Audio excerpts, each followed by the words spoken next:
దేవుని పరిశుద్ధ నామానికి మహిమ కలుగునుగాక. స్తోత్రములు తండ్రి, మహాగణుడా, మీ ఘనమైన శ్రేష్టమైన నామని వందనాలు ప్రభువా. మరొకసారి ఈ రాత్రికాల సమయంలో మీ పరిశుద్ధమైన నామాన్ని బట్టి స్తుతించుటకు చేరి ఉన్నాం.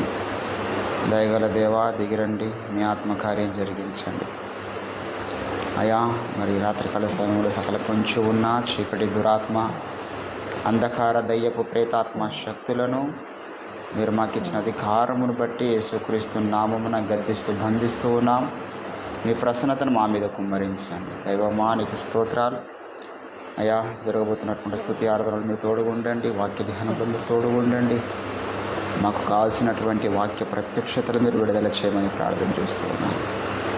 మీరు రాత్రికాల సమయంలో దిగిరండి నాదా. నీకు స్తోత్రాలు. కొంత ఆలస్యమైనప్పటికీ మీ నామఘనత కొరకై అయా మీరు ఇక్కడ వేచి ఉన్నారని మేము నమ్ముతున్నాం. ఇజ్రాయేలు చేస్తున్న మీద నేను ఆశలను అన్నావు.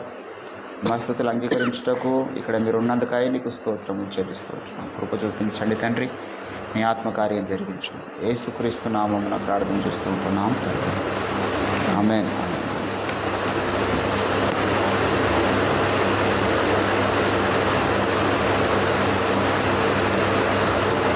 దేవునికి స్తోత్రం కలుగునుగాక.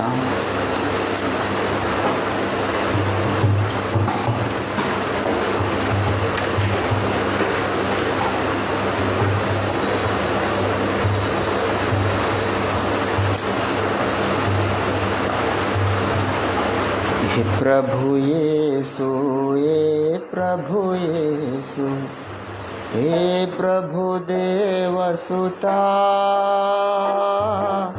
सिल्वधरा पापहरा शांतिकरा, हे प्रभु येसु, हे प्रभु येसु, शांति समाधानाधिपति, स्वांतमुलो प्रशांतनिधि, शांति समाधानाधिपति, स्वांतमुलो प्रशांतनिधि, शांति स्वरूपा जीवन दीपा, शांति स्वरूपा जीवन दीपा, शांति सुवास निधि, सिल्वधरा पापहरा शांतिकरा, हे प्रभु येसु,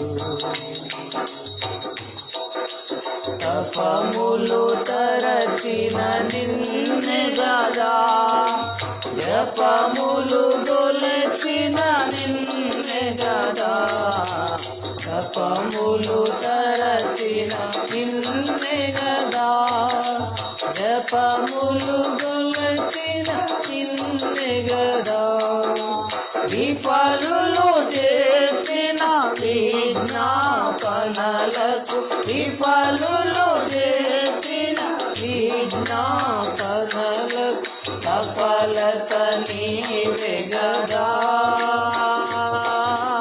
సిల్వధరా పాపహరా శాంతికరా, हे प्रभु येसु, हे प्रभु येसु,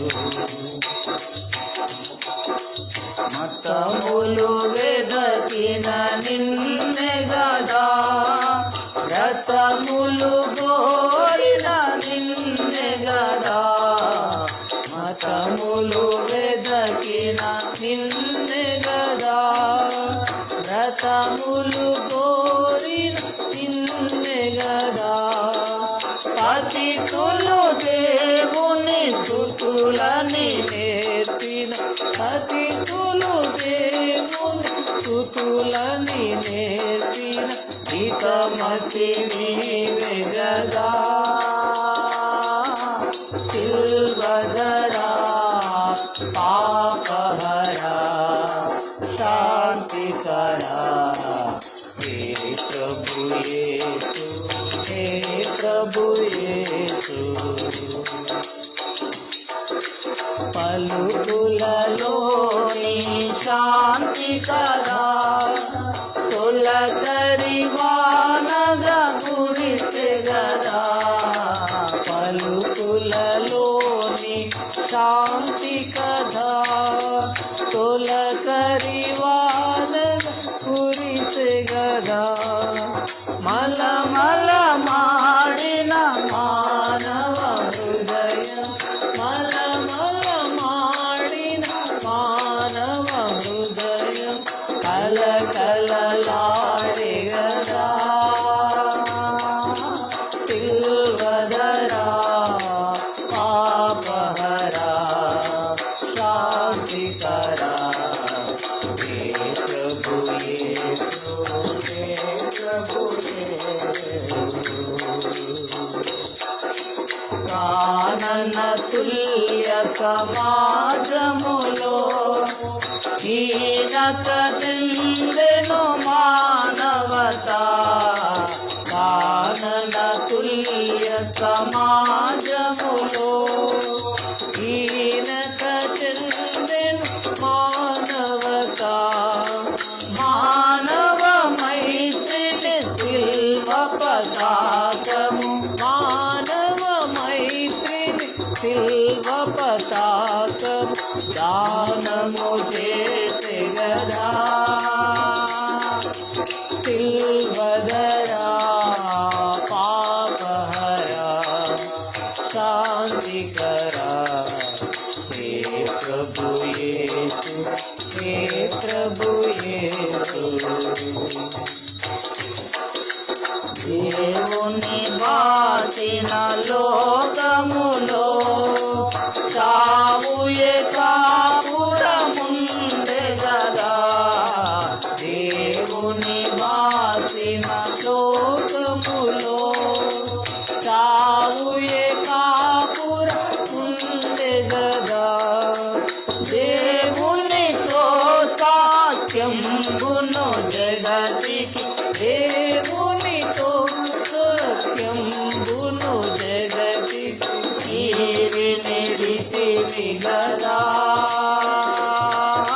సిల్వదరా పాపహరా శాంతికరా హే ప్రభు యేసు హే ప్రభు యేసు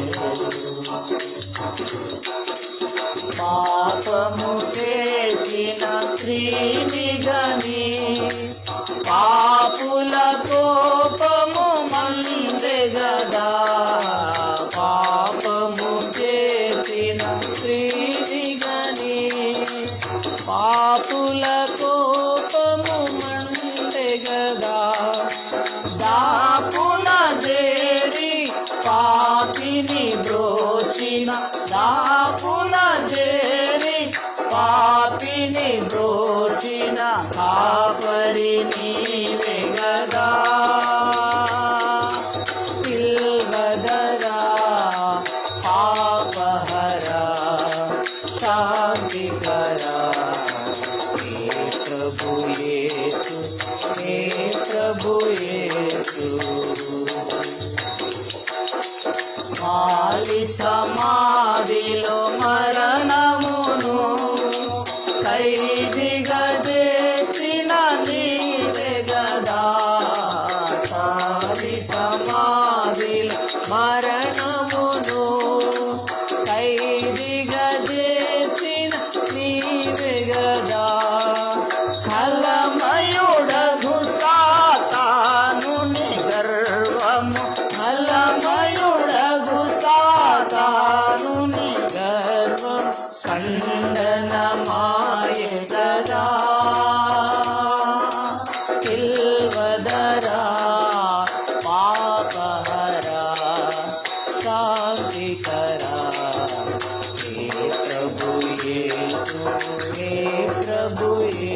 సెలయేరుగా ప్రవహించే గదా కలువరిలోని శాంతి సుధా సెలయేరుగా ప్రవహించే గదా కలుషయడారిలో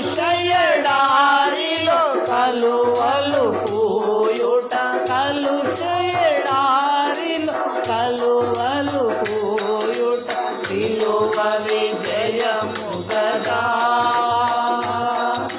సిల్వదరా పాపహరా శాంతికరా హే ప్రభు యేసు హే ప్రభు యేసు హే ప్రభు దేవసుతా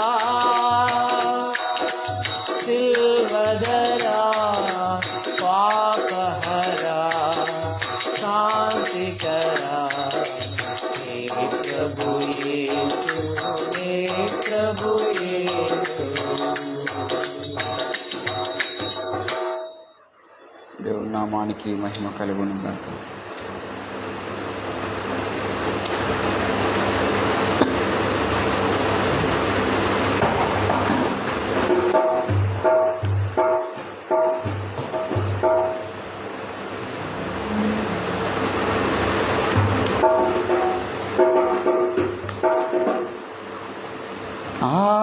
ఆరాధనకు యోగ్యుడా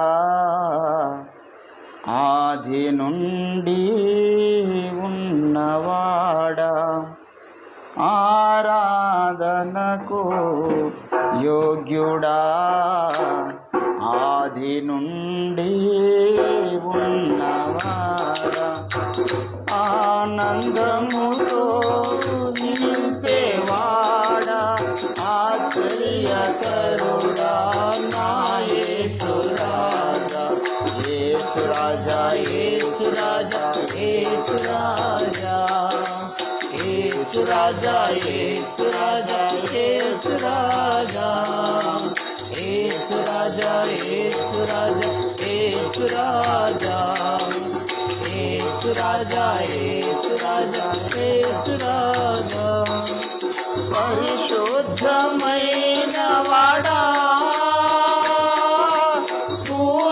పూజింపదగిన వాడా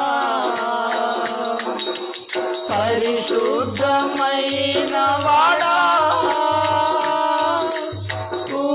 పూజింపదగిన వాడా కాలాలు మారిన యుగాలు మారిన కాలాలు మారిన యుగాలు మారిన మారని వాడా నా యేసు రాజా మారని వాడా నా యేసు రాజా యేసు రాజా యేసు రాజా యేసు రాజా యేసు రాజా యేసు రాజా యేసు రాజా యేసు రాజా యేసు రాజా యేసు రాజా యేసు రాజా యేసు రాజా ఆరాధనకు యోగ్యుడా ఆది నుండి ఉన్నవాడా పరిపూర్ణమైన వాడా పరలోక మేలువాడా పరిపూర్ణమైన వాడా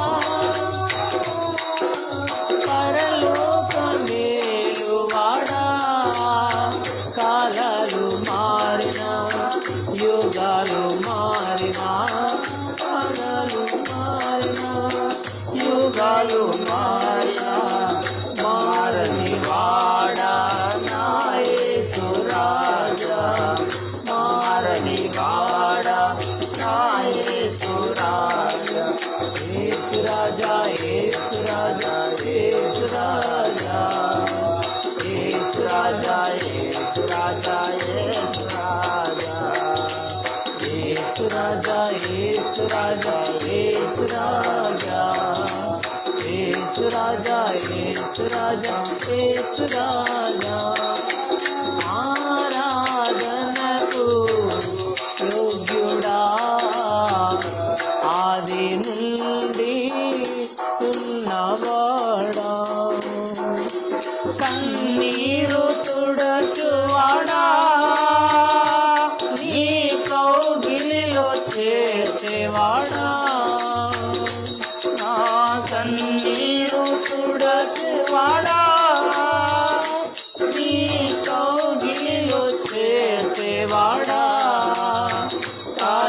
మారినా యుగాలు మారినా కాలాలు మారినా యుగాలు మారినా మారని వాడ నా యేసు రాజా మారని వాడ నా యేసు రాజా యేసు రాజా యేసు రాజా యేసు రాజా యేసు రాజా యేసు రాజా యేసు రాజా యేసు రాజా యేసు రాజా యేసు రాజా యేసు రాజా యేసు రాజా యేసు రాజా ఆరాధనకు యోగ్యుడా ఆది నుండి ఉన్నవాడా ఆరాధనకు యోగ్యుడా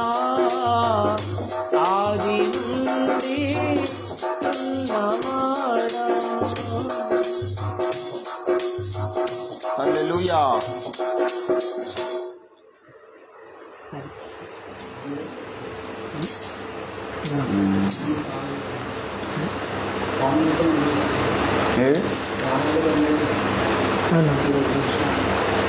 కొంచెం మధ్య దూరం అది మీది కన్నాడు లేకపోతే ఆయనకి చూసి కంజర సౌండ్ ఎక్కువ వస్తుంది.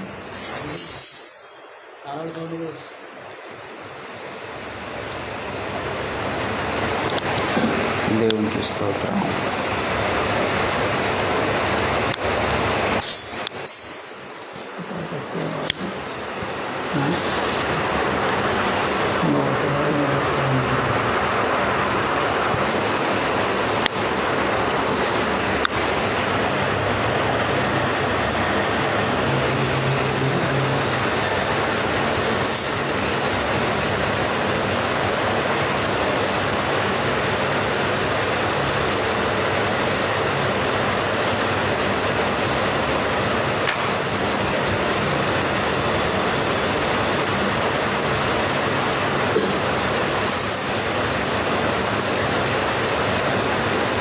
దేవుని నామానికి మహిమ కలుగును గాక.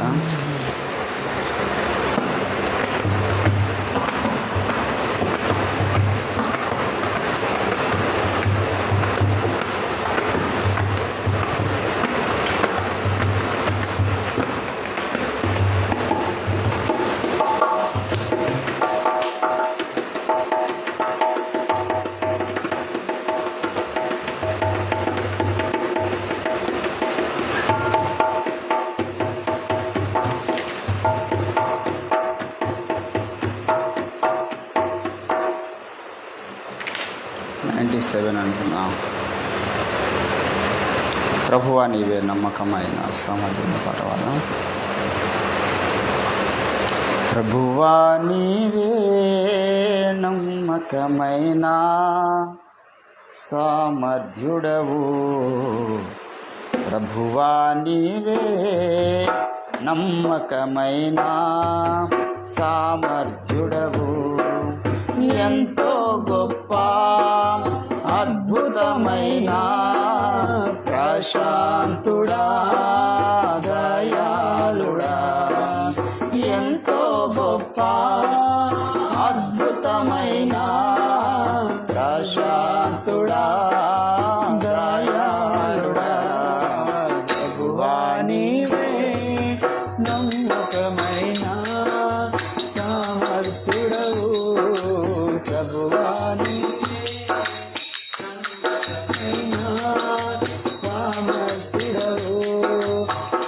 పారమందు నివసించువారు నీ నామములను గాలింతురు. ఇహ పారమందు నివసించువారు నీ నామములను గాలింతురు. మహిమా పరతురు దేవునే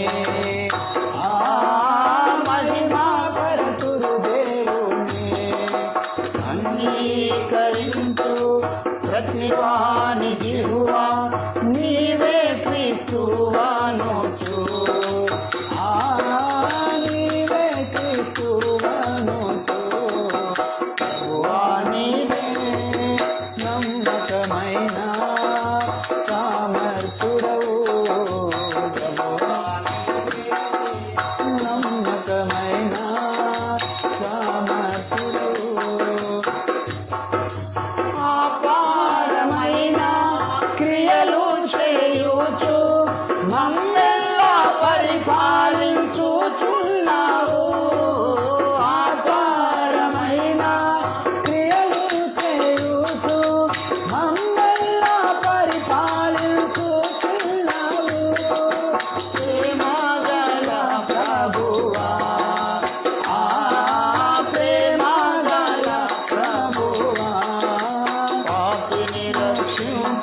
ఐగుప్తు నుండి విడిపించిన వారిని నలువది వత్సరములు కాచితివి కను పాపగా కాచితివి కను పాపగా ఉంచి ఉన్నావు మాదిరిగా వారిని నీ ఆలోచన గొప్పది నీ ఆలోచన గొప్పది ప్రభువా నీవే నమ్మకమైన సామర్థ్యుడవు ప్రభువా నీవే నమ్మకమైన పరమోను తెరచి మంగా కురిపించి అందరికీ జీవాజలమిచ్చి పరమును తెరచి మన్నా కురిపించి అందరికీ జీవజలమిచ్చితివి. కుంగిరి చుట్టి నీ అందు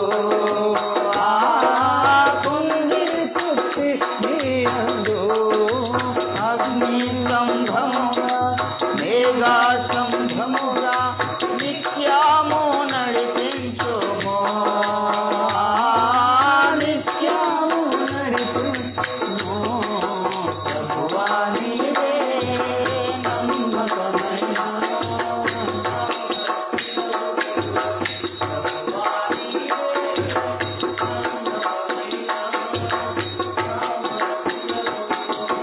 తుఫాను రేగి నిరాశ పరచ శత్రువు మా మధ్య చెలరేగగా తుఫాను రేగి నిరాశ పరచ శత్రువు మా మధ్య చెలరేగగా మమ్ములను రక్షించితివి. మమ్ములను రక్షించితివి. వాగ్దానములు నెరవేర్చి నీవే స్వాస్థ్యము నిశ్చింతివి స్వాస్థ్యము నిశ్చింతివి ప్రభువా నీవే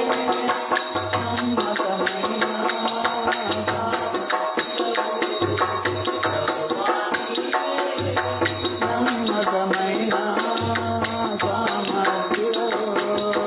ఎంతో గొప్ప అద్భుతమైన ప్రశాంతుడా దయాళుడా ఎంతో గొప్ప అద్భుతమైన ప్రశాంతుడా దయాళుడా ప్రభువా నీవే నమ్మకమైన సామర్థ్యుడవు ప్రభువా నీవే నమ్మకమైన ప్రభువా నీవే నమ్మకమైన సామర్థ్యుడవు ప్రభువా నీవే నమ్మకమైన సామర్థ్యుడవు. హల్లెలూయా. చివరికి ఒక పాట పాడుకొని మనము దేవుని వాక్య ధ్యానంలోకి వెళ్దాము.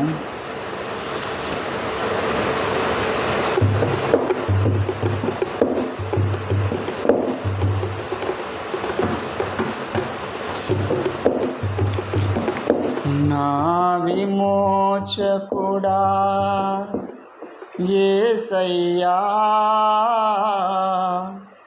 నీ జీవన రాగాలలో నీ నామమే ప్రతిధ్వనించనే. నా విమోచకుడా యేసయ్యా, నీ జీవన రాగాలలో నీ నామమే ప్రతిధ్వనించెనే. నా విమోచకుడా యేసయ్యా,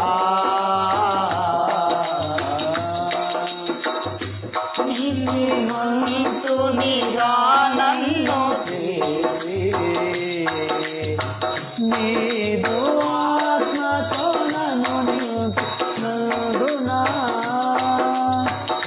నీతిమంతునిగా నన్ను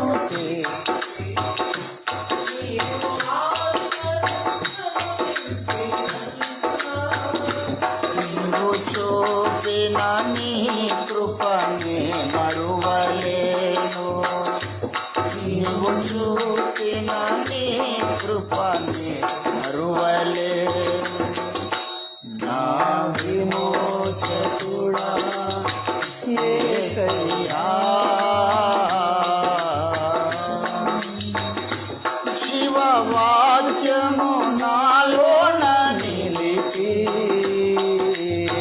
జీవ మార్గములో నడిపించినందునా జీవవాక్యం నాలోన నిలిపి జీవ మార్గములో నడిపించినందునా జీవాధిపతి విడువలేను. జీవాధిపతి నిన్ను విడువలేను. నా విమోచకుడా యేసయ్యా,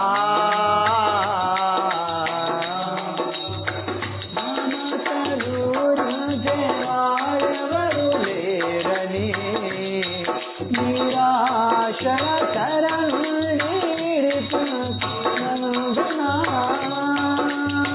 మమతలూరించే వారెవరు లేరని నిరాశల తరణి విడిపించినందునా నిన్ను స్తుతించకుండా నేనుండలేను.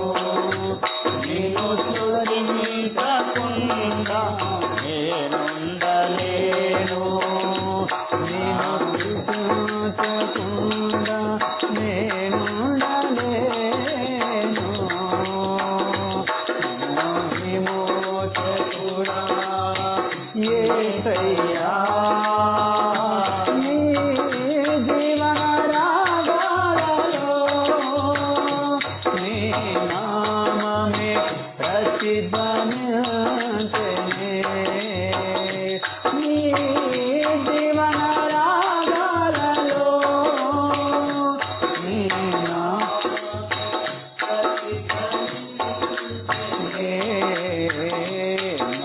విమోచకుడా యేసయ్యా.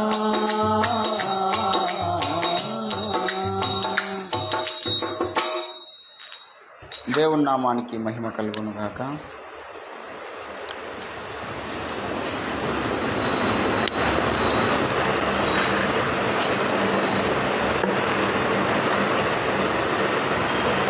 హెబ్రీలకు రాసినటువంటి పత్రిక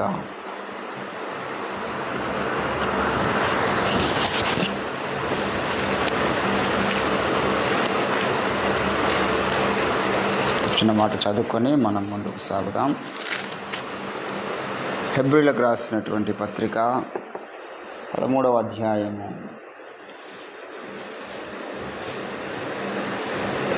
17వ వచనం చదువుతూ ఉన్నాను.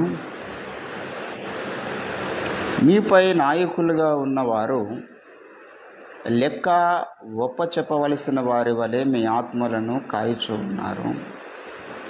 వారు దుఃఖముతో ఆ పని చేసిన యెడల మీకు నిష్ప్రయోజనము గనుక దుఃఖముతో కాక ఆనందముతో చేయునట్లు వారి మాట విని వారికి లోబడి ఉండుడి. చదవబడిన లేఖన భాగము దేవుడు మన వినికిడిలో ఫలింపచేయునుగాక. ప్రభునందు నాకు అత్యంత ప్రియులారా, చదవబడిన లేఖన పరిశుద్ధ భాగములో అనేక సంగతులు ప్రభు జ్ఞాపకం చేస్తున్నాడు. మొదటి రెస్పాన్సిబిలిటీ ఏంటంటే నాయకులకు ఒక రెస్పాన్సిబిలిటీ ఉంది. ఇది మొదట అక్కడ చెప్తున్నాడు. They are very responsibility persons. తిమోతికి రాసినటువంటి పత్రికలో ఇవే సంగతులు మరలా పౌలు జ్ఞాపకం చేస్తాడు. ఏమంటాడో తెలుసా? తిమోతి, నువ్వు మొదట నిన్ను గురించి జాగ్రత్త పడు, తర్వాత నువ్వు కలిగి ఉన్న సంఘాన్ని గురించి నీవు జాగ్రత్త పడుము. తిమోతికి రాసిన పత్రిక 4వ అధ్యాయం 16వ వచనం. నిన్ను గూర్చియు నీ బోధను గూర్చియు జాగ్రత్త కలిగి ఉండుము, వీటిలో నిలకడగా ఉండుము. నీవిలాగు చేసి నిన్నును నీ బోధ విను వారిని రక్షించుకొందువు. అంటే ఏ సంగతులు బోధించుమని దేవుడు ఆజ్ఞాపించాడో ఆ సంగతులనే దైవజనుడు బోధించాలి. ఎన్ని హెచ్చరికలు చేస్తాడో. 6వ అధ్యాయం, ఇదే తిమోతికి రాసిన పత్రిక 6వ అధ్యాయంలో మనం గమనిస్తే 3వ వచనంలో అంటున్నాడు, 2ను చదువుదాం. విశ్వాసులైన యజమానులు గల దాసులు తమ యజమానులు సహోదరులని వారిని తృణీకరింపక తమ సేవా ఫలము పొందువారు విశ్వాసులను ప్రియులనై ఉన్నారని మరి ఎక్కువగా వారికి సేవ చేయవలెను. ఈ సంగతులు ఏంటండి? ఈ సంగతులు బోధించుచు వారిని హెచ్చరించుము. There are so many issues are there to proclaim the church. సంఘం దగ్గర చెప్పవలసిన సంగతులు కొన్ని ఉంటాయి, చెప్పకూడని సంగతులు కొన్ని ఉంటాయి. నువ్వు వీటిని తప్ప వేరే సంగతులు బోధించకూడదు. కొన్ని ప్రమాణాలు చెప్పిండు, ఏ ప్రమాణాలను బట్టి సంఘము కట్టబడాలని కదా. 3వ వచనంలో ఎవడైనను మన ప్రభువైన యేసుక్రీస్తు యొక్క హితవాక్యములను అన్నాడు. హితవాక్యములను దైవభక్తికి అనుగుణ్యమైనటువంటి బోధను అంగీకరింపక భిన్నమైన బోధను ఉపదేశించిన ఎడల అన్నాడు. అంటే దైవభక్తికి అనుగుణ్యమైన బోధ ఉన్నది, దైవభక్తికి వ్యతిరేకమైన బోధ ఉన్నది. నువ్వు వీటిని బోధించాలి. ఓ తిమోతి, నువ్వు ఏవైతే నువ్వు దేవుని వలన పొందుకున్నావో కదా. తిమోతికి రాసిన పత్రిక 1 తిమోతి 6వ అధ్యాయం 20వ వచనంలో, ఓ తిమోతి, నీకు అప్పగింపబడిన దానిని కాపాడి, ఏంటంటే అపవిత్రమైన వట్టి మాటలు జ్ఞానమని అబద్ధముగా చెప్పబడుచు ఉన్నటువంటి విపరీత వాదములకు దూరముగా ఉండుము. You are a limits. నువ్వు అపవిత్రమైనటువంటి వాటికి దూరంగా ఉండాలి. నాకు అన్నిటి అంత స్వేచ్ఛ ఉండదని చెప్పేసి ప్రతి దాంట్లో దూరద్దు. అంటే సేవకులకు ఎన్ని ప్రమాణాలు చెప్పాలనుకున్నాడో దేవుడు ప్రతి ప్రమాణం చెప్పిండు. సేవకులు అంటే ఎట్లుండాలి, దైవజనుడు అయిన వాడు ఏమేమి ఉండాలి కదా. తిమోతికి రాసినటువంటి పత్రికలో అంటాడు, దైవజనుడు పవిత్ర హృదయుడై ఉండాలి, ఏక పత్ని పురుషుడై ఉండాలి కదా. వాడు ముక్కోపిగా ఉండకూడదు, దేవుని ఎదుట యోగ్యులుగా కనబడే వ్యక్తిగా ఉండాలి. ఎన్ని హెచ్చరికలు! ఏ రకమైనటువంటి స్థితిలో ఉన్నవాడు దైవజనుడిగా ఉండడానికి అర్హుడవుతాడో అవన్నీ కూడా ఈ 2వ అధ్యాయంలో చెప్తూ ఉంటాడు. 21వ వచనంలో, ఎవడైనను వీటిలో చేరక తన్ను తాను అపవిత్రపరచుకునే ఎడల వాడు పరిశుద్ధపరచబడి యజమానుడు వాడుకొనుటకు అర్హమైన ప్రతి సత్కార్యమును సిద్ధపరచబడిన ఘనత నిమిత్తమైన పాత్ర అయి ఉండును. ఏంటండి, నువ్వు ఎన్నో విషయాల్లో జాగ్రత్తగా ఉండాలని చెప్తూ ఉన్నాడు. ఇట్లా దేవుని బిడ్డలారా, మరి దైవజనులకు ఇవ్వాల్సినటువంటి హెచ్చరికలు అన్నీ ఇచ్చి తర్వాత కొన్ని సంగతులు చెప్తున్నాడు ఇక్కడ. మీపై నాయకులుగా ఉన్నవారు ఎట్లా ఉన్నారో మీరు గమనించాలి. ఎవరిని పడితే వాని నాయకునిగా స్వీకరించొద్దు, ఎవరిని పడితే వాని వెంబడించొద్దు. నాయకుడు అయిన వానికి కొన్ని ప్రమాణాలు దేవుడు పెట్టాడు. వాని యొక్క డిజైర్ సేవ పట్ల ఎంత ఉన్నది, వాడు మరి ఎక్కువగా తీర్పు పొందుతానని జాగ్రత్తగా ఉన్నాడా, సేవకులమైన మనము మరి కఠినమైన తీర్పు పొందమంటాడా, భయంతో వాడు బ్రతుకుతున్నాడా, విచ్చలవిడి జీవితానికి అలవాటుపడ్డా. సేవకుడు అని ఎట్లా మనము గుర్తించాలి? ఈరోజు ఒక ట్యాగ్ తగిలేసుకుంటే అయిపోయింది. చాలామంది పెద్ద పెద్ద సేవకులుగా చలామణి అవుతూ ఉన్నారు. బట్ వాడు ఏ తప్పు చేయకపోవచ్చు, కానీ వాని వాక్యములో ఉన్నటువంటి సత్యము ప్రమాణాలు తెలియకపోతే కూడా వాడిని మనం సేవకునిగా నాయకుని అంగీకరించదు. వాడు సత్యవాక్యమును సరిగా ఉపదేశించేవాడై ఉండాలి. నేను సేవకుడు అంగీకరించానంటే వాడికి సమాజంలో మంచి పేరు ఉండొచ్చు, లక్షల మంది ఫాలోయింగ్ ఉండొచ్చు. ఎందుకు వెంబడిస్తున్నారు బాబు? What are the reasons? ఏ క్వాలిటీస్ని బట్టి నువ్వు వెంబడిస్తున్నావు అంటే ఆయన పాటలు బాగుపడుతుంటే అది సేవకుడు లక్షణం కాదు. సేవకుడైన వానికి, నాయకుడైన వానికి పాటలు మంచిగా వాడినంత మాత్రం వెంబడిస్తాను నేను, లేకపోతే పలానా వాడు మంచిగా జోకులు వేస్తాడు కాబట్టి వెంబడిస్తాను, లేకపోతే ఇది కాదు. కొన్ని ప్రమాణాలు దేవుడు సేవకులకు పెట్టి, మీపై నాయకులుగా ఉన్నవారు ఎట్లా మీ ఆత్మల్ని కాయచున్నారో మీరు ఏం చేయాలి? వారిని అబ్జర్వ్ చేయాలి. తర్వాత మీరు వారి మాట వినాలి. వారు ఆ పని నా ఎడల చేస్తున్నటువంటి పని దుఃఖంతో చేస్తున్నారా ఆనందంతో చేస్తున్నారా గమనించాలి. విశ్వాసి బాధ్యత అది. విశ్వాసి నా ఆత్మీయ తండ్రి కానీ, నా నాయకుడు కానీ, నా గురువు గారు కానీ నన్ను బట్టి దుఃఖంతో ఉన్నాడా సంతోషంగా ఉన్నాడా అనేది విశ్వాసి ఒక రెస్పాన్సిబిలిటీ. ఆయన దుఃఖంతో ఒకవేళ నాకు బోధ చేస్తే అది నాకు నిష్ప్రయోజనం. ఆయన నా పట్ల దుఃఖం కలిగి ఉంటే నేను చేస్తున్న క్రియల్ని బట్టో, నా యొక్క బిహేవియర్ని బట్టో, సంఘంలో నేను చర్చికి వెళ్తున్నాను కానీ నేను ఆయన మాట వినకుండా ఉపవాస ప్రాణాలు ప్రదర్శించుకోలేను, అప్పుడు దైవజనుడు దుఃఖపడతాడు. దైవజనుడు ఏ కోరిక కలిగి ఉన్నాడో ఆ కోరిక నెరవేర్చగలుగుతున్నామా, దైవజనుడు దేవుని నుండి పొందుకున్నటువంటి ఆ దర్శనానికి మనం కట్టుబడి ఉంటున్నామా అనేది everything should be check in our selfs. మనము ఎప్పటికప్పుడు మనల్ని మనం ఏం చేసుకోవాలా? పరీక్షించుకోవాలి బావుగా. నా పట్ల దైవజనుడు ఏమనుకుంటున్నాడు అనేది గురువు ఉండాలి. దేవుని దగ్గర తర్వాత సంగతి, దేవుడు ఏమనుకుంటున్నాడు తర్వాత సంగతి. దైవజనులకు లోపడకపోతే నేను నా జీవితంలో చాలామందిని చూసాను. భక్తి జీవితం అనేటటువంటి ఎక్కడ ప్రారంభించబడ్డదండి? What is the main cause of in spirituality? Obedience. తనకు విధేయులైన వారందరికీ నిత్య రక్షణకు అతడు కారకుల. మన రక్షణ దేంతో ప్రారంభించబడింది? విధేయత అనే స్టెప్తో ప్రారంభించబడింది. దేనికి విధేయులమైన మనం? మొదట సువార్తకు విధేయులమైన, సువార్త బోధించిన నాయకుని యొక్క మాటకు విధేయులమైన, దేవునికి విధేయులమైన, బాప్తిసం పొందడానికి మన క్రియను వ్యక్తపరిచినాం. అంటే మన రక్షణ ప్రారంభం అంతా కూడా విధేయతతో కూడుకున్నటువంటి ప్రక్రియ. అంతేకాదు మనము పరలోక రాజ్యం పోవాలంటే కూడా విధేయతతో కూడుకున్నటువంటి ప్రక్రియ. ఐగుప్తు జనాంగాన్ని మనం చూస్తే వారిలో ఎక్కువ మంది రాలిపోవడానికి ప్రధాన కారణం ఏమిటి? వారు అవిధేయులైనందుకే కదా అంటాడు, చెప్పాడు. వారు అవిధేయులైనారు, దేవుని వాక్యానికి చోటు ఇవ్వలేరు. ఇదే హెబ్రీ పత్రికలో వాళ్ళని జ్ఞాపకం చేస్తాడు 3వ అధ్యాయంలో. ఏమన్నాడు వారిని గురించి? అరణ్యంలో ఉన్నవారు ఏం చేశారంట? 3వ అధ్యాయము 8వ వచనంలో, నేడు మీరు ఆయన శబ్దము వినేడల అరణ్యములో శోధన దినమందు కోపము పుట్టించినప్పుడు వలె మీ హృదయములను కఠినపరుచుకొనకండి. 40 సంవత్సరములు నా కార్యములు చూచి మీ పితరులు నన్ను పరిశీలించి శోధించిరి. కావున నేను ఆ తరము వారి వలన విసికి వీరెల్లప్పుడు తమ హృదయములో తప్పిపోవు ప్రజలు నా మార్గములు తెలుసుకొనలేదు గనక నేను కోపముతో ప్రమాణము చేసి తిని నా విశ్రాంతిలో ఎవడు ప్రవేశింపడని. ఏంటండి 40 ఏళ్ళు ఆ ప్రజల వలన దేవుడు ఏమయ్యాడు? ఏంటండి విసిగిపోయాడంట. దేవుని బిడ్డలారా, వారు అవిధేయులయ్యట వల్ల దేవుడు విసిగిపోయాడు. అంటే ఎవరి జీవితం అయితే నేను చెప్తున్నాను, దేవునికి విధేయులైతే దేవుడు మనకు అభిషేకిస్తాడు. దేవునికి విధేయులైతే దేవుడు మనం వాడుకుంటాడు. మనలో ఏ క్వాలిఫికేషన్ లేకపోవచ్చు. నేను ఎప్పుడు ఒక మాట చెప్తా ఉంటా, అది సతీష్ కుమార్ గారు చెప్పంగా నేను విన్నా. తర్వాత ఇంకేదో పుస్తకంలో కూడా చదివినా నేను. ఏమంటారంటే అయ్యగారు కూడా చాలాసార్లు చెప్పిండు, the God of the Bible it doesn't require your ability, ఈ రిక్వైర్స్ యువర్ అవైలబిలిటీ.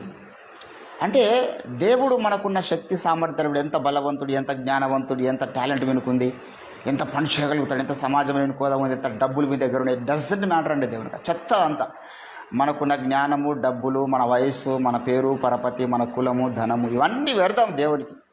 ఇవి చూసి ఎవరిని వాడుకోలేదు దేవుడు. ఆడుకునేవాడు వాడు పలానా ధనవంతుడు అని వాడుకున్నాడా? వాడు పలానా జ్ఞానవంతుడు అని వాడుకున్నాడా? జ్ఞానంలో సిగ్గుపరచక లోకముల నుంచి వెర్రివారిని ఏర్పాటు చేసుకున్నాడు. ధనవంతుని సిగ్గుపరచక లోకం నుంచి బీదవారిని ఎన్నిక చేసుకున్నాడు. బలవంతుని సిగ్గుపరచకు లోకం నుంచి బలహీనలను ఏర్పాటు చేసుకున్నాడు. అంటే దేవుడు ఎప్పుడే కానీ ఈ భౌతిక సంబంధమైన ప్రమాణాలను బట్టి ఒక వ్యక్తిని ఎక్కడ వాడుకోలే. ఉన్నత కులీన వంశంలో ఉన్నత వర్గంలో పుట్టిన వారిని కొందరిని వాడుకున్నాడు. అయినా అక్కడ వారి విధేయతని. ఇప్పుడు అబ్రహాము ధనవంతుడు, పౌలు ధనవంతుడు. పౌలును దేవుడు వాడుకున్నాడు. దేన్ని బట్టి? ఆయన ధనాన్ని బట్టు, ఆయన కులాన్ని బట్టు, ఆయనకున్న టాలెంట్స్ బట్టు కాదు. అతడు దమస్కు మార్గమున వెళ్ళినప్పుడు దేవునికి విధేయుడై సమస్తాన్ని వదులుకున్నాడు కాబట్టి వాడుకున్నాడు. అంటే దేవుడు ఎవరైతే దేవునికి విధేయులు అవుతారో వారిని వాడుకుంటాడు దేవుడు. చాలామంది రక్షణ ప్రారంభంలో విధేయత కలిగి ఉంటారో అప్పుడు అద్భుతంగా వాళ్ళు అన్నీ సక్సెస్ఫుల్. నేను చాలామందిని గమనించానన్న కదా, ఎవరైతే భయం భక్తులతో విధేయులతో ఉన్నారో వారి స్పిరిచువాలిటీ ఒక రేంజ్లో పెరిగిపోతుంది. వారి ప్రార్థన జీవితం పెరుగుతుంది, వారి మీద అభిషేకం పెరుగుతుంది. దేవుని భయం తగ్గుతున్న కొద్దీ, దేవుని భయం తగ్గడం అంటే పాస్టర్ గారి భయం తగ్గుతున్న కొద్దీ. చాలామంది దేవుని భయం అంటే అర్థం కాదు. దేవుని భయం తగ్గ నాకు దేవుడు అంటే ఇష్టమే కదా, దేవుని వాక్యం చదువుతున్నా కదా, దేవుని ప్రార్థన చేస్తున్నానని అంత చెత్త మాటలు మాట్లాడతారు. అక్కడ ముంగట ఉన్నటువంటి సేవకునికేమో లెక్క చేయరు. సేవకుని లెక్క చేయకపోవడం కూడా దేవుని లెక్క చేయకపోవడమే. సేవకుడు నీకు దేవుని ప్రతినిధిగా ఉన్నాడు. అక్కడ దేవుడు తన యందు ఏంటంటే తన సేవకులను ఏం చేసినట్టు ఆయనకు ప్రతినిధులుగా ఆయన భూమి మీద వారిని పెట్టినాడు. కీర్తనల గ్రంథంలో దావీదు ఈ సంగతిని మనకు చెప్తాడు. ఏంటండి 3వ వచనం 4వ అధ్యాయంలో, యెహోవా తన భక్తులను తనకు ఏర్పాటు చేసుకొని ఉన్నాడని తెలుసుకొనుడి. నేను యెహోవాకు మొర్రపెట్టగా ఆయన నాకు నా మనవి ఆలకిస్తాడు బాబు. ఏంటంటే ఎజ్రా నెహెమ్యాలు ఎవరు? దేవుని ప్రతినిధులు. దేవుని యొద్ద నుండి సందేశం అందుకొని లోకానికి ఇస్తున్నారు. అసలు అంతెందుకండి, మోషేను దేవుడు అహరోనుకు ఎలాగ చెప్పాడు? మోషే నీకు దేవుడుగా ఉంటాడు. అంటే మోషే మన సృష్టిని చేసిండని అర్థమా?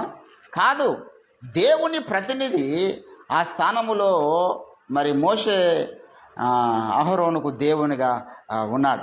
నిర్గమకాండము దయచేసి 2వ అధ్యాయం అనుకుంటా,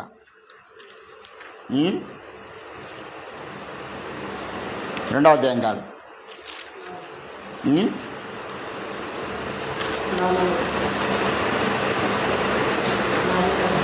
4:16. అతడే నీకు బదులుగా జనులతో మాట్లాడును, అతడే నీకు నోరుగా నుండును, నీవు అతనికి దేవుడుగా నుండు. మోషేని ఏం చేసిండు దేవుడు? ఇక్కడ తీసుకొచ్చి నువ్వు కూడా ఒక చిన్న సైజు దేవుడు. ఎవరికి? అహరోనుకు. నువ్వు అహరోనుకు దేవుడు.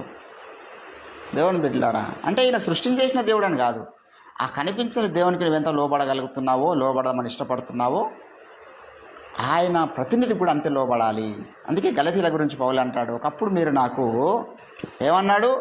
క్రీస్తు వలె మీరు నన్ను అంగీకరించితిరి. అప్పుడు మీరు బాగుగా పరిగెత్తారయ్యా. క్రీస్తులాగా నన్ను అంగీకరించినప్పుడు ఏంటండి, మీరు బాగుగా పరిగెత్తారు. కానీ మీ పరుగు మధ్యలో ఆగిపోయింది. కారణం ఏంటంటే పౌలు మీద దృష్టి తప్పిపోయింది వారికి. పౌలు మాబోటి వాడే కదా అనుకున్నారు కదా. మీరు బాగుగా పరిగెత్తుచుంటారని ఎక్కడన్నాడు? ఏంటండి 5వ అధ్యాయము 7వ వచనం, మీరు బాగుగా పరిగెత్తుచుంటిరి, సత్యమునకు విధేయులు కాకుండా మిమ్మల్ని ఎవడు అడ్డగించండి. వీళ్ళు బాగుగా పరిగెత్తిరని సాక్ష్యం ఎట్లు ఇస్తున్నాడు పౌలు అంటే, ఒకప్పుడు వాళ్ళ సాక్ష్యం మనం గమనిద్దాం. 14వ వచనంలో 4:14 అంటున్నాడు. మనం 11 నుంచి చదువుదాం. 11 నుంచి, మీ విషయమై నేను పడిన కష్టము వ్యర్థమైపోవునేమో అని మిమ్మల్ని గురించి నేను భయపడుచు ఉన్నాను.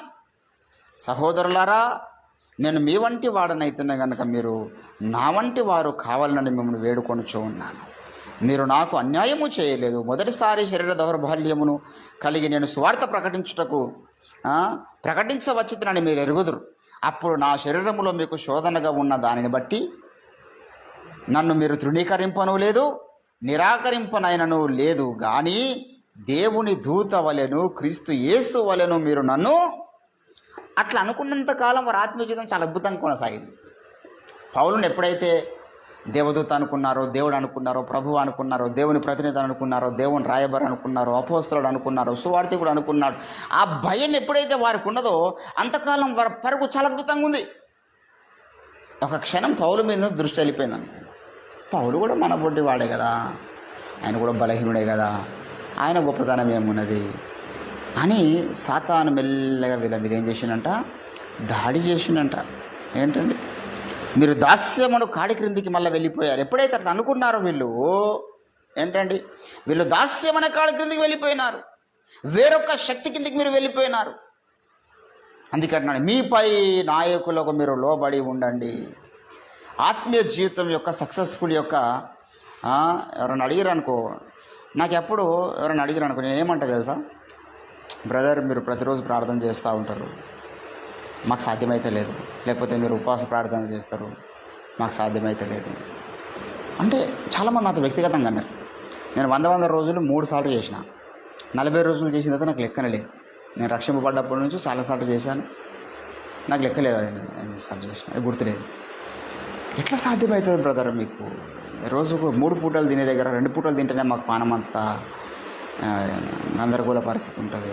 ఎప్పుడైనా ఒక పూట కొంచెం మిస్ అయినా చంచల మంచలం అవుతుంది పానం, టైంకు తినకపోతే బేచన్ అవుతుంది, తింపుతుంది, ఇంకెట్లా సాధ్యమవుతుంది అని. అంటే వాట్ ఎవర్ ఇట్ ఈస్, నేను ఆత్మీయ జీవితంలో సాధించినటువంటి ఏ ఘన కార్యంలో నేను రెండు చెప్పగలుగుతా. What is the success of in your spiritual life? ఇంత సక్సెస్ఫుల్గా ఉపవాస ప్రార్థన చేస్తూ ముఖాల జీవితము, అనుదిన ప్రార్థన, స్తుతి ఆరాధన, evangelism, all night prayers for everything, church plantings కానీ, చర్చ్ నడిపించడం కానీ, ఎన్నో యాక్టివిటీస్ మనం చేస్తూ ఉన్నాం. ఒక కోణంలో కొంతమంది చాలా ఆపేశారు. ఇందులో అనుదిన ప్రార్థన ఆపేసిన వాళ్ళు చాలామంది ఉన్నారు, ఉపవాస ప్రార్థనలు ఆపేసిన వాళ్ళు చాలామంది ఉన్నారు, ఎవాంజలిజం ఆపేసిన వాళ్ళు ఉన్నారు, వాక్యం చదవడం ఆపేసిన వాళ్ళు ఉన్నారు, ఆల్ నైట్ ప్రేయర్స్ ఆపేసిన వాళ్ళు ఉన్నారు. అన్నీ ఆపేస్తారు. ఆదివారం చర్చికి పోతారు, ప్రభావాలు తీసుకుని వస్తారు, అప్పటిదాకా ఇంటికాడ ఉంటారు, మన పనులు వాడు చేసుకుంటారు. అది సక్సెస్ఫుల్ స్పిరిచువల్ లైఫ్ కాదు. వారమంతా నువ్వు దేవునితో నడిచినటువంటి చరిత్ర అనేటువంటిది సక్సెస్ఫుల్. అన్నీ చేసుకుంటూ నడవాలి. పౌలు అన్నీ చేసుకుంటూ నడిచిండు, హనోకు అన్నీ చేసుకుంటూ నడిచిండు. తన వ్యాపారము, వ్యవసాయము, కుటుంబము అన్నీ చేసుకుంటే మళ్ళీ దేవునితో నడిచినటువంటి చరిత్ర ఉన్నోడే దేవుడు వాడుకుంటాడు. కాబట్టి నాకు చాలామంది అయినప్పుడు రెండు చెప్పినట్టు, నేను నా జీవితంలో నాకు అంచెలంచెలుగా నా గురువు గారి పట్ల నాకు అభిమానం, ప్రేమ, నమ్మకము, గౌరవము ఆయన తప్ప నాకు ఇంకోటి లేదు. అది నా మొదటి సక్సెస్ఫుల్. రెండవది ఏంటంటే నాకు అటాచ్మెంట్స్ లేవు. అటాచ్మెంట్స్ ఉన్నప్పుడు ఏమవుతుందంటే ఇంత సమయం దేవునికి ఇవ్వం, ప్రాబ్లమ్స్ అవుతాయి. బాగా అటాచ్మెంట్స్ పెరిగిపోయినాయి అనుకో, కొన్నిసార్లు ఆదివారమే మన సొంత దగ్గర ఉంది పెళ్ళి వస్తుంది, అప్పుడు చర్చకి గుడి పోవాల్సి వస్తుంది. ఇంకో ఆదివారం ఎవరు దగ్గర ఎవరు చచ్చిపోతాడు, అప్పుడు చర్చకి గుడి పోవాల్సి వస్తుంది. ఇంకో ఆదివారం ఏముందో ఏదో ఒక వస్తుంది. అంటే ఈ అటాచ్మెంట్స్ ఉంటే ఏమవుతుందంటే అమ్మ వాడిని గాయపరచొద్దు, వీడిని గాయపరచొద్దు, అక్కడికి పోవాలి కదా, చేయాలి కదా, అంటే అప్పుడు ఇక్కడ ఆత్మ సంబంధమైన కార్యక్రమాలు ఆపి పోవాల్సి వస్తుంది. మరి నేను ఎందుకు ఆపుతలేను? మా చుట్టాలు ఎవరు చచ్చిపోతలేరనా? ఎవడు చచ్చిపోయాడు నాకు చెప్పాడు, ఎవరిని పెళ్ళైనా నాకు చెప్పాడు. ఎందుకు అటు రాడరా భయ్, చెప్పి వాళ్ళాల్సింది. నాకు ఇష్టం అనిపిస్తే ఎప్పుడన్నా అలవాట్ల పొరపాట్లు ఏమైనా నన్ను అనుకోకుండా పోతే అదే టైంలో వాళ్ళు నన్ను అక్కడ జరుగుతున్న పరిచర్యకు వాడుకుంటున్నారు. మనం అనుకోకుండా నేను హాలిడేస్కి ఇంటికి వెళ్ళిన, సునీల్ పాస్టర్ గారు వచ్చారు కాబట్టి ఈరోజు ఆయనతో వాక్యం చెప్పించాలని స్థానిక పాస్టర్ గారు అనుకున్నారు. ఒక బర్త్డేలో వాక్యం చెప్పించారు. తర్వాత అదే టైంలో 2-3 పెళ్ళిళ్ళు అటెంప్ట్ చేసిన. ఇప్పుడు పని కట్టుకొని నేను పెళ్ళి కొడుకు ఇక్కడ నుంచి అక్కడ పోను.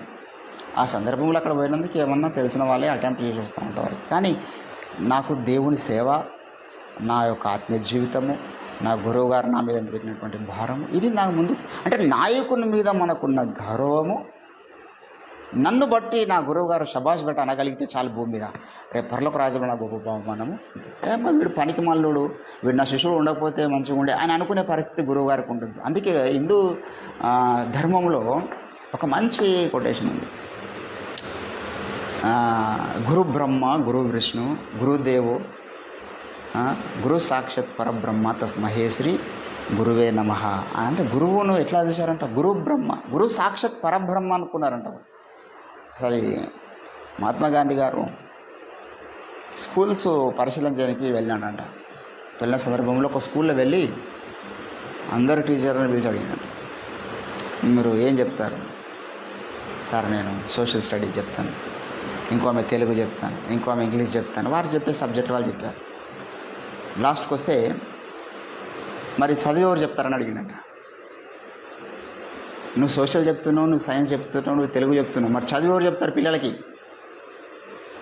చదువు చెప్పేవాళ్ళు కావాలి, సబ్జెక్ట్ చెప్పేవాళ్ళు కాదు అని మహాత్మా గాంధీ గారు ఆ స్కూల్లో ఒక గొప్ప సందేశాన్ని. ఈరోజు సబ్జెక్ట్ మీద మంచి గ్రిప్ వాళ్ళకి దొరుకుతుంది, కానీ how to behave in the society, what is the moral ethics, what should I, నా రెస్పాన్సిబిలిటీ సొసైటీకి ఏమున్నది, ఏం చెప్పేటోళ్ళు లేరు. అబ్దుల్ కలాం గారు ఆయన ప్రెసిడెంట్ ఆఫ్ ఇండియాగా ఉన్న సమయంలో కూడా ఆయనకు చదువు చెప్పినటువంటి గురువు గారి దగ్గరికి పోయి పదాభివందనం చేసి వచ్చాడు ఆయన. అంటే అటువంటి ఒబీడియన్స్ ఆ శిశువునికి ఉన్నదన్నమాట. ఆయన చాలాసార్లు ఆయన ఆశ ఏంటంటే నేను ఒక టీచర్గా చచ్చిపోవాలి, నేను ఏదో పెద్ద సైంటిస్ట్, ఆయన సైంటిస్టు చాలా కొత్తగా అనుకున్నాడు, ప్రెసిడెంట్ ఆఫ్ ఇండియా, కానీ ఆ హోదాలని చచ్చిపోద్దు, ఒక స్కూల్ టీచర్ ఒక చచ్చిపోవాలనుకున్నాడు. ఆయన ఒక సభలో మాట్లాడుతున్న సమయంలోనే వారు చనిపోవడం జరిగింది. అయితే దేవుని బిడ్డలారా, ఈరోజు గొప్ప సావకుడు దొరకడము కష్టము, గొప్ప నాయకుడు దొరకడం కష్టము, అట్ ద సేమ్ టైం ఒక one of the great disciple దొరకడం కూడా కష్టమే. యేసు ప్రభువుకు మరి 12 మంది అని మనం అనుకుంటాం శిష్యుడు, అందులో కూడా ఇస్కరియోతు యూదాగా మారిపోయాడు. మనం ఇస్కరియోతు యూదానే ఎప్పుడు మనం బదలం చేస్తూ ఉంటాం. నిజానికి వాడు చేసిన తప్పు ఏందో, కానీ మిగతా సేవకుల అడ్రస్ ఎక్కడుంది? మరి శిలువ మరణం పొందుతున్న సమయంలో వీళ్ళంతా కూడా లేరు కదా. ఎవడా గ్రేట్ డిసైపుల్ యేసుక్రీస్తుకు? ఆయన తిరిగి లేచిన తర్వాత మళ్ళీ వీళ్ళకి వచ్చి పరిశుద్ధాత్మ శక్తి ద్వారా దర్శించినప్పుడు మళ్ళా సింహంలాగా గర్జించగలిగినారు. అంటే నమ్మదగినటువంటి శిశువులు లేరు, నమ్ముకోదగ్గ నాయకులు ఈ దినాల్లో లేరు. కానీ మనకు ఒక నాయకుడు, నమ్మదగిన నాయకుడు ఉన్నాడు. ఆయనకు నమ్మదగిన శిశువులు మనం కావాలంటే మనం ఒకటే గుర్తుపెట్టుకోలేదంటే, నన్ను బట్టి నా గురువు గారు ఏ క్షణాన దుఃఖపడ్డా నా ఆత్మీయ జీవితం అంతా కూడా గడ్డలే కలిసిపోతుంది, నా ప్రార్థన జీవితం మంట కలిసిపోతుంది. అట్లా చాలామంది గురువు గారిని విడిచిపెట్టి బయటికి పోయిన వాళ్ళు ఆత్మీయ జీవితాలు ఏదో అట్లనే ఉన్నాయి. నాయకుడు మాకు అవసరం లేదు, ఆయన బ్రతుకు బాగలేదని బయటికి పోయిన వారు ఒక్కని మీద ప్రార్థన జీవితం లేదు, ఒక్కని మీద అభిషేకం లేదు, ఒక్కనికి దేవుని కొరకు ఏదో చేద్దామన్న తీవ్రత లేదు, ఉండదు, రాదు. ఎందుకంటే లింకులు ఇక్కడ పెట్టండి దేవుడు, ఇక్కడ నువ్వు ప్లగ్ పెట్టుకోవాల్సింది. ఇక్కడ నుంచి ప్లగ్ వీక్ పడేసి ఇంకెక్కడ పెట్టుకోవడం చూస్తున్నావు కదా, అక్కడ నీకు దొరకదు అభిషేకం అంటాడు దేవుడు. గురువుగారిని వదిలిపెట్టి, గురువుగారిని బాధ పెట్టి, ఆయన బాధపడ్డ ఒక నిమిషం మనం ఆయన విడిచిపెట్టి ఆయన మీద ఏదో నిరారోపణ చేసి బయటకు పోయిన తర్వాత ఆ గాయము, ఆయన పడ్డ ఆ గాయము, ఆ వేదన వాని మీద ఉండదా? ఒక దైవజనుడిని గాయపరిచిపోయి నుండి దేవుడు అభిషేకిస్తే దేవుడు అన్యాయస్తుడు అవుతాడు. అట్లా ఓవిరయ్య గారిని ఎంతమంది గాయపరిచిపోయారు, ఎవరిని వాడుకుంటలే దేవుడు. కాబట్టి దేవుని బిడ్డలు, సక్సెస్ఫుల్ స్పిరిచువాలిటీ మనకు ఉండాలంటే మీపై నాయకులు వారి ఎక్స్ప్రెషన్స్ గమనించాలి. మనపై ఉన్న నాయకులు మనల్ని బట్టి సంతోషపడుతున్నారా? నేను ఇప్పటికీ ఈవెన్ అయ్యగారికి నేను జస్ట్ ఫోన్ చేసినా నేను నిలబడి మాట్లాడతాను. ఆయన నా ముందు లేడు, ఎక్కడో గుంటూరులో ఉన్నాడు. ఈరోజు పొద్దున ఫోన్ చేసి మాట్లాడాను, ఆయన ఎక్కడో ఉన్నాడు. కానీ నేను అయ్యగారితో మాట్లాడినంతసేపు నిలబడే మాట్లాడాను. ఆయన నన్ను చూస్తుండా, గమనిస్తుండా. నేను ఇక్కడే మంచిగా కూర్చొని కాళ్ళ మీద కాలేసుకొని మాట్లాడవచ్చు. అది ఆయన చూడకపోయినా దేవుడు చూస్తాడు, పరిశుద్ధాత్మ దేవుడు. ఆ భయం అనేది మన ఇంటర్నల్గా మన హృదయంలో ఎప్పుడైతే బలపడుతుందో, మన గురువుల పట్ల అంత ఒబీడియన్స్ గడగడ వణికే పరిస్థితి ఎప్పుడైతే ఉంటుందో, స్పిరిచువల్ లైఫ్ లేడి పిల్లలాగా పరుగులు తీస్తుంది. ప్రార్థన జీవితము ఉన్నతమైన శిఖరం మీదకి ఎక్కుతుంది. గురువుని గౌరవించేది లేదు, సేవకునికి నమ్మేది లేదు, సేవకునికి సహకరించేది లేదు. సేవకుడు అంటే ఆయన ఏదో బతుకుదేవ కొరకు సేవ చేస్తూ ఉన్నాడు, ఆయన కానుకలకు సేవ చేస్తున్నాడు అనుకుని నన్ను వాడుకుంటాడు. దేవుడు చరిత్ర ఉంది అట్లా వాడు. కానుకలకు సేవ చేస్తున్నాడు అని అంటాడు వీడే, మళ్ళీ అదే చర్చికి పోయి కూర్చుంటాడు వీడే. మా సేవకుడు ఎప్పుడు కానుకలు అడుగుతారు అంటాడు వీడే, మళ్ళీ ఆ చర్చికి పోవద్దు. నీకు అంత నామోషి ఉన్నప్పుడు ఆ సేవకుడు కానుకలు అడిగిండు అనుకో, నువ్వు ఆ సంగతి వచ్చి నాకు చెప్తున్నట్టు నువ్వు ఆ చర్చికి పోవద్దు. నీకు కొంతన్నా ఏమంటారు దాన్ని, బుద్ధి సిగ్గుశారం అంటారు కదా, అవి ఉంటే పోయి మళ్ళీ ఆ సేవకుని దగ్గర కూర్చోదు. మనకు క్షేమం కాదు అది. అరే నీకు ముందున్న నాయకుడి మీద నీకు గౌరవం లేదు, నీ సేవకుడు నీ కానుకలు అడుగుతున్నట్టు నమ్మకంగా దశంభావాలు ఇస్తలేవు కాబట్టి అడుగుతాడు. ఇస్తే ఎంత కడతాడు? ఆయనకు బుద్ధి లేదు అడగనికి. నువ్వు ప్రతి నెల దశంభావాలు ఇచ్చినప్పుడు ఆయన ఇంకెంత కడతాడు నోరు తెరిచి? నమ్మకంగా అందరు దశంభావాలు ఇచ్చినప్పుడు సేవకుడు దర్జాగా హ్యాపీగా ఆయన స్వార్థ పనిలో ముందుకు సాగుతాడు. కానుకల గురించి వాక్యం చెప్పే పరిస్థితి వచ్చిందంటేనే ఎవరు ఇస్తలేరని అర్థం. కాబట్టి దుఃఖంతో మాట్లాడుతున్నాడు ఆ సంగతి. అందుకే మీ పై నాయకులను మీరు ఏం చేయండి, గురి పెట్టి వారిని అబ్జర్వ్ చేయండి. వారు దుఃఖంతో చేస్తున్నారా నాకు సేవ, వారు దుఃఖంతో చేస్తున్నారా నా గురించి ప్రార్థన, వారు దుఃఖంతో నన్ను సహిస్తున్నారా సంఘంలో అనేది గమనించాలి. సంఘంలో కూర్చోవచ్చు, ఎవరు లేపు బయటికి వెళ్ళకుంటాడు సేవకుడు. కానీ వాడిని బట్టి సేవకుడు విసుక్కుంటున్నాడా, వాడిని బట్టి ఆ సేవకుడు దుఃఖపడుతున్నాడా వీడు సంఘంలో ఉన్నందుకు? అట్లా సేవకుడు దుఃఖపడే సంఘంలో వీడు ఎంతకాలం కూర్చున్నా వానికి అది క్షేమము కాదు. అంటే ఆత్మీయ జీవితం యొక్క సక్సెస్ఫుల్ లైఫ్ అనేటటువంటిది ఏతుందో, దైవ సావుకుల మాటలకు లోబడము. ఎట్లా లోబడంటే దేవునికి లోబడినప్పుడు మన ఆత్మీయ జీవితాలు చాలా అద్భుతంగా ముందుకు సాగుతాయి. కనిపించని దేవుడు ఎక్కడ ఉండడండి. నా ముందు ఉన్నటువంటి నా గురువు గారే నా క్రీస్తు అనుకోవాలి, గలతీలాగా నా ముందు నా నాయకుడు నాకు క్రీస్తు అనుకోవాలి. అటువంటి హృదయసున్నతి గల మనస్సు ఎప్పుడైతే మనకు వస్తుందో అప్పుడు మన ఆత్మీయ జీవితంలో శూర కార్యాలు జరిగిస్తాం, దేవుని కొరకు జరిగిస్తాం. అప్పుడు లింక్ ఇక్కడ పెట్టాడు దేవుడు. అరే వీడు నేను ఏర్పాటు చేసుకున్నటువంటి నాయకుని లోబడుతున్నాడు కాబట్టి వీడిని అభిషేకించాలనుకుంటాడు దేవుడు. వాడు గురువు గారిని గౌరవిస్తున్నాడు కాబట్టి. ఏంటంటే హిందూ ధర్మంలో ఒక మంచి ఉదాంతం ఉంది. ఒకసారి ఒక భిక్షాటన చేయడానికి దేవుడే భిక్షగాని రూపంలో వస్తాడు ఇంటికి. దేవుడే భిక్షగాని రూపంలో వచ్చినప్పుడు భార్య భర్త తోడ మీద వండుకుంటుందంట. భార్య తోడ మీద భర్త పండుకుంటాడు. భిక్షాటన అడుగుతున్నాడు బయట, అమ్మ భిక్ష అంతే అని అడుగుతా. అయినా నా భర్త నా తోడ మీద వండుకున్నాడు కాబట్టి ఇప్పుడు నేను లేచిపోకూడదు, నా భర్త నిద్ర డిస్టర్బ్ అవుతుంది అని చెప్పేసి ఆమె లేచిపోకుండా ఉంటే భిక్ష రూపంలో వచ్చినటువంటి దేవుడు శపిస్తాడు. శపిస్తే ఆ శాపం వర్తించదు. ఎందుకు వర్తించదు? దేవుని యొక్క అల్టిమేట్ ఆజ్ఞ ఉంది, పతియే ప్రత్యక్ష దైవం అనుకోవాలి అనే ఆజ్ఞ ఉన్నది. కాబట్టి అవతల రియల్ దైవం మారువేషంలో వచ్చినా నువ్వు పతియే ప్రత్యక్ష దైవం గౌరవిస్తున్నావు కాబట్టి దేవుడు దాన్ని మెచ్చుకుంటాడు తప్పితే నువ్వు నన్నెందుకు గౌరవించలేవని అన్నాడు. అదే రీతిగా కనబడని దేవుడు ఎక్కడ ఉన్నాడో ఆయనకు లోపడదాం, ఆయన కాళ్ళు పట్టుకుందాం, ఆయన ముద్దాడదాం, ఆయన మాట విందాం, ఆయన అనుకునే తర్వాత సంగతి. మన ముందు దేవుడు ఏర్పాటు చేసినటువంటి నాయకులు ఉన్నారు, దేవుని ఏర్పాటులో పిలుపులో ఉన్నటువంటి సేవకులు ఉన్నారు. వాళ్ళ మీద మన గురి తప్పిందంటే మన దేవుడి మీద గురి తప్పినట్టే. కాబట్టి దేవుని బిడ్డలారు, అంత్య దినాల్లో అపాయకరమైన కాలంలో దుష్టుని యొక్క కుయుక్తి ఏంటంటే దేవుని మీద గురి తప్పనియడు వాడు. దేవుని మీద ఓకే నీ గురి పెట్టుకో, క్రీస్తుని అంగీకరిస్తావా, ఓకే అంగీకరించు, యేసుప్రభు లోకరక్షణ నమ్ము, త్రిత్వం నమ్ము, అన్ని బోధనలు నమ్ము. కానీ సేవకుని మీద గురి తప్పిస్తే వాడు దేవుని మీద తప్పించినట్టే. అందుకే ఈరోజు ఏంటంటే గురువు టార్గెట్ అవుతున్నాడు, నాయకులు టార్గెట్ అవుతున్నారు, పాస్టర్లు టార్గెట్ అవుతున్నారు. ఇదంతా సాతాను యొక్క పెద్ద కుట్ర. ఈ సంగతిని వాళ్ళు చెప్పనియాడు. అరే గురువుగా పాస్టర్లు పెద్దనా పుడింగా పోటా ఇదా, వాళ్ళ పోటా పుడింగా తర్వాత సంగతి తండ్రి. రేపు క్రీస్తు న్యాయపీఠం పోయినా తెలుస్తుంది వాళ్ళ స్థితి. దేవుడు ఏర్పాటు చేసుకున్నటువంటి అపోస్తలులు, ప్రవక్తలు, సువార్తికులు, కాపరులు ఉన్నప్పుడు మీరు వారి మాట వినుడని ఆజ్ఞ ఉన్నప్పుడు, మోషను దేవుడు అహరోనుకు దేవుడిగా పెట్టినప్పుడు నాకెందుకు నా గురువు గారిని ఒక దేవుని ప్రతినిధిగా దేవుడు పెట్టినాడు అనుకోకూడదు? అనుకోవాలి. అది మనసే. ఇప్పుడు పతియే ప్రత్యక్ష దైవం అనుకుంటావు శ్రీ అండ్ నిజానికి ఈ భర్త సృష్టిని చేసినవాడు అని అర్థం. వాడే మన దేవుడా? అనుకోమన్నాడు దేవుడు. ఆమె అనుకోవాలి, కనబడని యొక్క దేవుని ప్రతినిధి నా భర్త అనుకోవాలి. మొన్న ఒక ఆమె ఒక గురువు గారికి, అనిరుద్ధాచార్య గారికి అడిగింది ఒక క్వశ్చన్, గురుజీ ఆమె కైసా భగవాన్కు దేఖ సక్తి అని అడిగింది. అడిగితే గురువు ఆయన అన్నాడు, అనిరుద్ధాచార్య గారు అప్పనక షాదీ అమ్మ అని అడిగింది. ఆమె యంగే ఉంది అంటే हाँ हुआ जी शादी हुआ, कितने साल हुआ शादी? ओके 5 साल हुआ। आपको 5 साल की पहले ही खुदा मिली, 5 साल की पहले ही अपन की घर में भगवान है, आपका पति भगवान है, अभी तो भगवान को देखेंगे बोल के क्यों सोच रहे? अरे అద్భుతమైనటువంటి మాట అనిపించింది.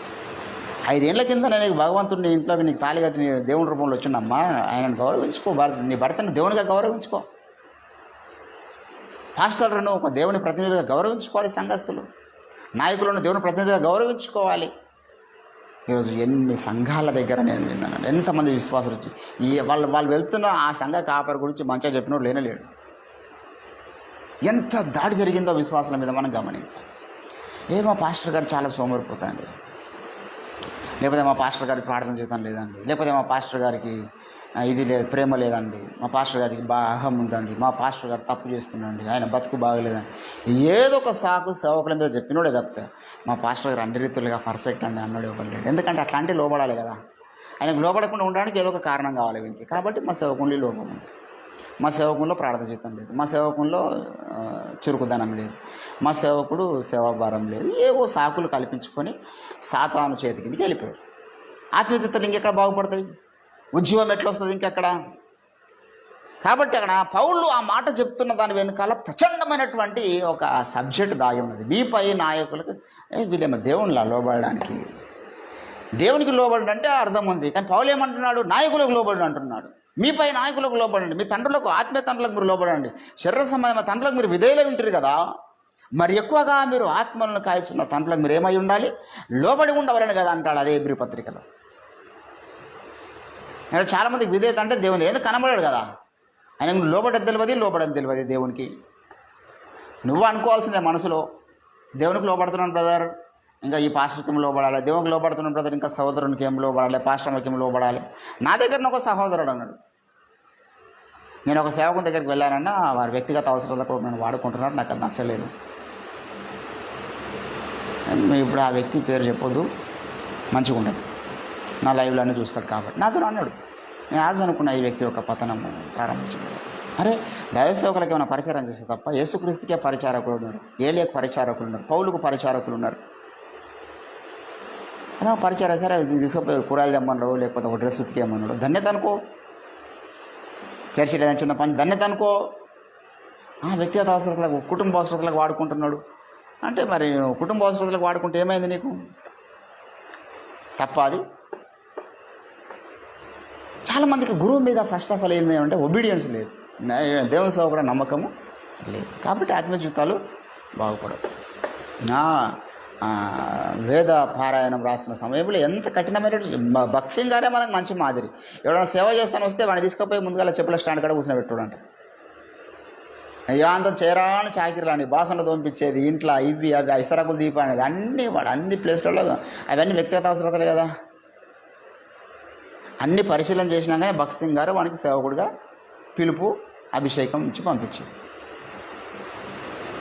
ఈరోజు వాడేం పని చేసుకోవద్దు, ఒక్క మాట అనొద్దు, ఏమనొద్దు. వీడు దేవుడు వాడుకోవాలంటే ఎట్లా వాడుకుంటాడు? దేవుడు ఏమన్నా అన్యాయస్తాడు? దేవునికి ఏం తెలియలేదా? దేవుడు అన్ని అబ్జర్వ్ చేస్తూ ఉంటాడు. వీడు నాకెంత లోబడుతున్నాడు, నేను ఎప్పుడేసుకున్న సేవకునికి ఎంత లోబడుతున్నాడు, వీడి ప్రార్థన ఎంత చేస్తున్నాడు, పరిశుద్ధత ఎంత కలిగి ఉన్నాడు, విధేయత ఎంత కలిగి ఉన్నాడు, రహస్య పాపాలు ఎంత అన్నాడు, వీళ్ళు నహం ఎంత చచ్చిపోయింది, వీడు సాటి సహోదరుని పట్ల ఎటువంటి వైఖరి కలిగి ఉన్నాడు, ఎంత ప్రేమ కలిగి ఉన్నాడు, ఎంత తగ్గింపు కలిగి ఉన్నాడు, ఎంత అనుబంధాలు తెంచుకున్నాడు. దేవుని దగ్గర పెద్ద లిస్ట్ ఉంటుంది. అన్ని టిక్కులు కొట్టారు ఇట్లా టక టక టక టక అన్నిట్లో క్వాలిఫైడ్ అనుకుంటే అప్పుడు వీడు బలానమ్మకమైన మంచి దాసుడు అనే పిలుపు వస్తుంది. ఆ లిస్టుని తయారు చేస్తా. దేవుడు వాడుకున్న మనిషికి ఉండాల్సినటువంటి లక్షణాలు ఆయన బుక్ రాసిండు. ద మ్యాన్ గాడ్ యూజ్ చేస్తున్న బుక్లో కొన్ని చెప్పాడు. కానీ నేను రాసేటి 20 పోయింటాయి. ఈ టిక్ కొట్టుకోవాలి. ఎన్ని నేను క్వాలిఫై అవుతున్నా, అన్ని క్వాలిఫై అవుతున్నాయి. కాబట్టి దేవుని బిడ్డలారా, ఈరోజు విధేయత అనేటటువంటి ఒక అద్భుతమైనటువంటి లక్షణమును దేవుడు మన యొక్క సక్సెస్ఫుల్ జీవితం కొరకిస్తే అపవాది వచ్చి ఏం చేస్తున్నాడంటే అవిధేయుల క్రింద మార్చేశాడు. వాడు సక్సెస్ఫుల్ అయ్యాడు. అందులో వాని మినిస్ట్రీ సక్సెస్ఫుల్ అయింది. వాడు ఏదేను తోటలోనే వాని యొక్క మినిస్ట్రీ ప్రారంభించినాడు. భర్త లేని సమయంలో అవ్వమ్మ దగ్గరికి వెళ్ళి ఏం చేసిండు? వాడు దేవునికి అవిధేయురాల్ని చేసిండు. దేవుని మాట మీద నమ్మకం లేని స్త్రీగా ఆమెను మార్చిండు. ఆమె మోసపోయింది. నా భర్త వచ్చిన తర్వాత తింటానండి అన్నైపు. కానీ భర్త లేని సమయాన్ని వాడు చూసుకొని ఇదే మీకు అనుకూల సమయము, నేడే పాపంలో పడేసి దినం అనుకున్నాడు సాతాను గారు. అవ్వమ్మని తీసుకుపోయి అవిధేయురాలు అంటే అవిధేయతతోనే ప్రారంభమైంది పాపం యొక్క ఆవిర్భావం. కాబట్టి దేవుని బిడ్డలారా, ఈరోజు మనలో ఏమన్నా అవిధేయత దాగి ఉంటే కొట్టివేద్దాం దాన్ని. ప్రభువా, నాకు దీన మనసు, సులువుగా లోబడే మనసు, మెత్తని మనసు దయచేయండి. ఆత్మీయ జీవితాలు ఇంకా నీ స్వరాన్ని నేను వినాలి, నీ మాటలకు లోబడాలి. నీకు అవిధేయులను కావాలి, నీ వాక్యానికి అవిధేయులను కావాలి, ప్రవక్తకు అవిధేయులను కావాలి, కాపరికి అవిధేయులను కావాలి,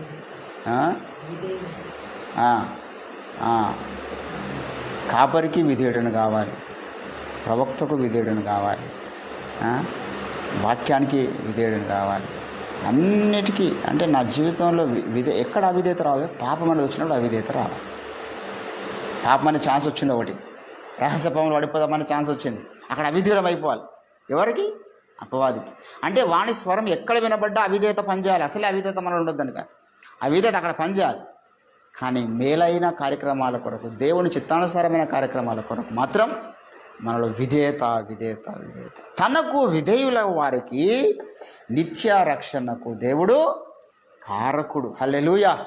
కాబట్టి మరొకసారి అద్భుతమైనటువంటి ఎక్స్ప్రెషన్ దేవుని అడుగుదాం. ప్రభువా, మేము ఏవేవో విషయాలకు విధేయులం అవుతున్నామేమో, ఎవరెవరికో విధేయులం అవుతున్నామేమో, మా చుట్టాలకు విధేయులం అవుతున్నాం ఏదైనా మంచి మాట చెప్తే, స్నేహితులకు విధేయులం అవుతున్నాం ఏదైనా మంచి మాట చెప్తే, వ్యాపారంలో లావాదేవీలు మంచి విధేయులం అవుతున్నాం. ఎన్నో విషయాల విధేయత మాలో ఉన్నది. కానీ అన్నిటికంటే విలువైన ఆత్మ సంబంధమైన కార్యక్రమాల కొరకు మాకు విధేయత కావాలి. యేసుప్రభువే ప్రార్థన చేసిండు, విధేయత ఆయన నేర్చుకున్నాడు. మనం కూడా నేర్చుకుందాం. దేవుడు ఇచ్చేవాడై ఉన్నాడు. అడుగుదాం, ప్రభువా, మాకు ఆత్మ సంబంధమైన కార్యక్రమాల్లో విధేయతను దయచేయండి. అపవాది మీద మేము ఒక యుద్ధ ఖడ్గం విసరడానికి కావాల్సిన శక్తిని విధేయత ద్వారా నీ దగ్గర మేము పొందుకోవాలి. దేవుని దగ్గర విధేయతతో మనం వస్తే దావీదు శూరుడు, వీరుడు అండి. కానీ దేవుని దగ్గరకు వచ్చినప్పుడు మాత్రం హృదయసున్నతి గల విధేయుడు ఆయన. అబ్రహాము రాజ్యంలో జయిస్తున్నాడు. కానీ దేవుని దగ్గరికి వస్తానికి మాత్రం ఏమంటుండు? చిత్తం ప్రభువా అంటున్నాడు. అబ్రహాము దేవునికి విధేయుడు. చిత్తం ప్రభువా, అట్లేం చేస్తా, ఇంకా వేరే ఆప్షన్ లేదు ఇక్కడ, అట్లా వదులుతాననే పరిస్థితి లేదు. అవతల రాజులు వచ్చి లోబడతాడా? రాజ్యంలో జయించి ఎవరికి లోబడలే అబ్రహాం. అట్లా దేవునికి మనం లోబడ్డప్పుడు శత్రువుని జయిస్తాం. అందుకంటాడు దేవునికి లోబడండి, అపవాదిని ఎదిరించండి. హల్లెలూయా. ఒక నూతన తీర్మానం తీసుకుందాం. దేవుడు కొద్ది మాటలు మన వెనుకిడిలో ఫలింపచేయును గాక. స్తోత్రం తండ్రి, మీ ఘనమైన శ్రేష్టమైన నామానికి వందనాలు చెల్లిస్తూ ఉంటున్నాం. విత్తబడ వాక్యాన్ని ఫలింపచేయండి. కొంత ఆలస్యమైనప్పటికీ ఈ రాత్రికాల సమయంలో, ఈ అమావాస్య దినమున, ఎన్నో దుష్ట చీకటి దురాత్మంతకార దయ్యపు శక్తులు పనిచేస్తున్నటువంటి ఈ దినమున దయగల తండ్రి, సకల దుష్ట అవిధేయత చీకటి శక్తులను యేసు నామములో గద్దిస్తున్నాం. మమ్మల్ని అవిధేయతలోనికి పడేయాలని ప్రయత్నం చేస్తున్నటువంటి అంధకార దయ్యపు శక్తులను గద్దిస్తున్నాం. యేసయ్యా, మేము నీకు విధేయులం కావాలి. నీ వాక్య స్వరానికి మేము విధేయులం కావాలి. దైవ చిత్తానికి మేము విధేయులం కావాలి. మీ ఆత్మకార్యం మాలో జరిగించండి. దయగల తండ్రి, మరలా నీ సన్నిధిలో మేము కలుసుకునే పర్యంతం మీ తోడు, మీ సన్నిధి, మీ కృప, మీ కాపుదల నిండుగా మెండుగా మీరే మాకు దయచేసి మహిమ ఘనత ప్రభావం మీరే పొందమని యేసుక్రీస్తు అద్భుత శక్తియుత నామమున ప్రార్థన సమర్పిస్తుంటున్నాం తండ్రి. ఆమేన్. యేసు రక్తమే, రవేశ్ రక్తమే, రవేశ్